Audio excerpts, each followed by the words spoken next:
It was only fitting the day after Mother's Day we talked with Timshriver inside his mother's office. The late Eunice Kennedy Shriver, JFK's sister, founded the Special Olympics back in the 1960s. Her son has followed in her footsteps the last 2 decades as chairman. For decades you've advocated for people with intellectual disabilities. What have they taught you?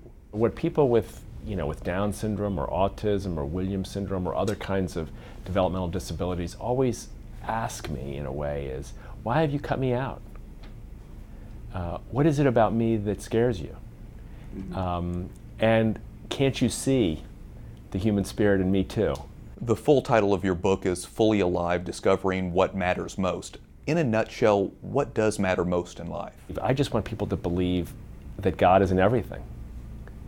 I mean, it's not a small belief, it's a big belief.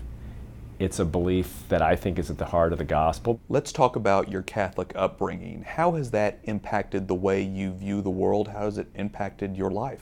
I have found of what is greatest in Catholicism is that it's a completely don't check the box, have the experience. Have the experience. Come back until you can quiet yourself in the rosary. Come back until you can feel united with God in the Eucharist. Come back until you can feel free of the burdens of sin in the sacrament of reconciliation. I think a lot of people would agree that the Special Olympics affirms the value of human life and the dignity of every human person. How do you begin to counter a culture that disregards in many ways people with intellectual disabilities? We are a revolution of dignity. We are resolute in advocating for a single standard for dignity, and that is that everybody deserves it, no exceptions. And now we bring that same person out, and he's 12 years old, and he kicks the ball, and he scores a goal.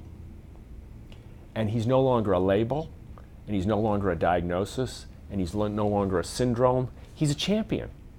All right, Timshriver, we really appreciate your time and your willingness to talk with us. Thank you. Thank you for having me.